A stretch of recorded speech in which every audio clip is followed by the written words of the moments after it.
Lucas 11. De uma feita, estava Jesus orando em certo lugar. Quando terminou, um dos seus discípulos lhe pediu: Senhor, ensina-nos a orar, como também João ensinou aos seus discípulos. Então ele os ensinou: Quando orardes, dizei: Pai, santificado seja o teu nome. Venha o teu reino. O pão nosso cotidiano dá-nos de dia em dia. Perdoa-nos os nossos pecados, pois também nós perdoamos a todo o que nos deve. E não nos deixes cair em tentação. Disse-lhes ainda Jesus: Qual dentre vós, tendo um amigo, e este for procurá-lo à meia-noite, e lhe disser: Amigo, empresta-me 3 pães, pois um meu amigo, chegando de viagem, procurou-me e eu nada tenho que lhe oferecer.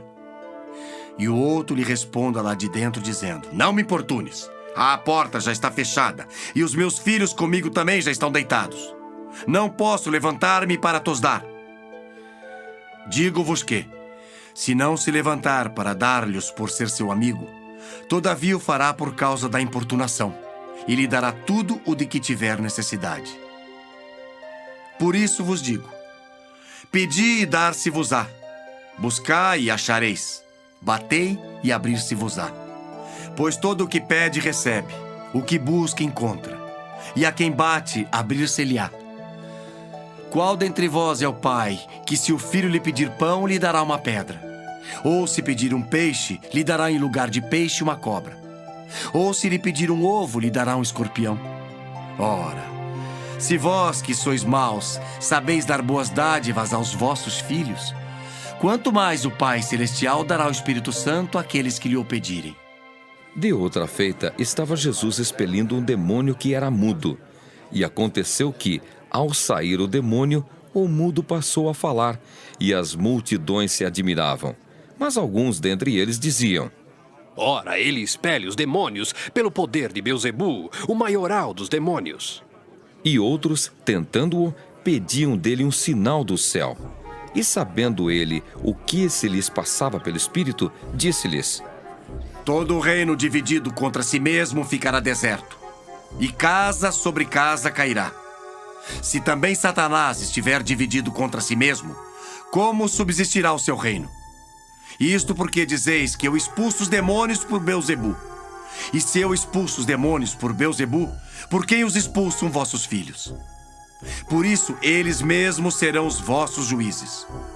Se, porém, eu expulso os demônios pelo dedo de Deus, certamente é chegado o reino de Deus sobre vós. Quando o valente, bem armado, guarda sua própria casa, ficam em segurança todos os seus bens.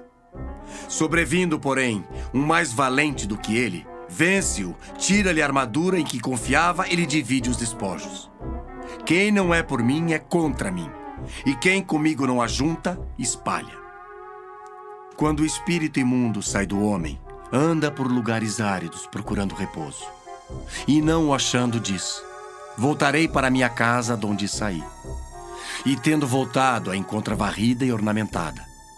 Então vai e leva consigo outros 7 espíritos piores do que ele, e entrando, habitam ali. E o último estado daquele homem se torna pior do que o primeiro. Ora, aconteceu que, ao dizer Jesus estas palavras, uma mulher que estava entre a multidão exclamou e disse-lhe: Bem-aventurada aquela que te concebeu, e os seios que te amamentaram. Ele, porém, respondeu: Antes, bem-aventurados são os que ouvem a palavra de Deus e aguardam. Como afluíssem as multidões, passou Jesus a dizer: Esta é geração perversa.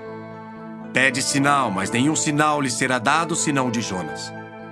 Porque assim como Jonas foi sinal para os ninivitas, o Filho do Homem o será para esta geração. A rainha do sul se levantará no juízo com os homens desta geração e os condenará, porque veio dos confins da terra para ouvir a sabedoria de Salomão. E eis aqui está quem é maior do que Salomão. Ninivitas se levantarão no juízo com esta geração e a condenarão, porque se arrependeram com a pregação de Jonas. E eis aqui está quem é maior do que Jonas. Ninguém, depois de acender uma candeia, a põe em lugar escondido, nem debaixo do alqueire, mas no velador, a fim de que os que entram vejam a luz. São os teus olhos a lâmpada do teu corpo. Se os teus olhos forem bons, todo o teu corpo será luminoso. Mas se forem maus, o teu corpo ficará em trevas. Repara, pois, que a luz que há em ti não sejam trevas. Se, portanto, todo o teu corpo for luminoso, sem ter qualquer parte em trevas, será todo resplandecente como a candeia quando te ilumina em plena luz. Ao falar Jesus estas palavras, um fariseu o convidou para ir comer com ele. Então, entrando, tomou lugar à mesa. O fariseu, porém, admirou-se ao ver que Jesus não se lavara primeiro, antes de comer. O Senhor, porém, lhe disse: Vós, fariseus, limpais o exterior do copo e do prato, mas o vosso interior está cheio de rapina e perversidade. Insensatos! Quem fez o exterior não é o mesmo que fez o interior? Antes dá esmola do que tiverdes e tudo vos será limpo. Mas ai de vós, fariseus, porque dais o dízimo da hortelã, da ruda e de todas as hortaliças, e desprezais a justiça e o amor de Deus. Devias, porém, fazer estas coisas sem omitir aquelas. Ai de vós, fariseus, porque gostais da primeira cadeira nas sinagogas e das saudações nas praças. Ai de vós que sois como as sepulturas invisíveis, sobre as quais os homens passam sem o saber. Então, respondendo um dos intérpretes da lei, disse a Jesus: Mestre, dizendo estas coisas, também nos ofendes a nós outros.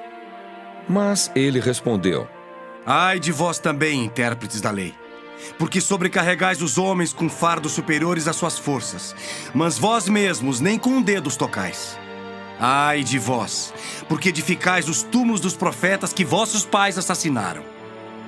Assim sois testemunhas e aprovais com cumplicidade as obras dos vossos pais, porque eles mataram os profetas e vós lhes edificais os túmulos. Por isso também disse a sabedoria de Deus: Enviar-lhes-ei profetas e apóstolos, e alguns deles matarão e a outros perseguirão, para que desta geração se peçam contas do sangue dos profetas, derramado desde a fundação do mundo. Desde o sangue de Abel até o de Zacarias, que foi assassinado entre o altar e a casa de Deus. Sim, eu vos afirmo, contas serão pedidas a esta geração. Ai de vós, intérpretes da lei, porque tomastes a chave da ciência, contudo vós mesmos não entrastes e impedistes os que estavam entrando. Saindo Jesus dali, passaram os escribas e fariseus a arguí-lo com veemência, procurando confundi-lo a respeito de muitos assuntos, com o intuito de tirar das suas próprias palavras motivos para o acusar.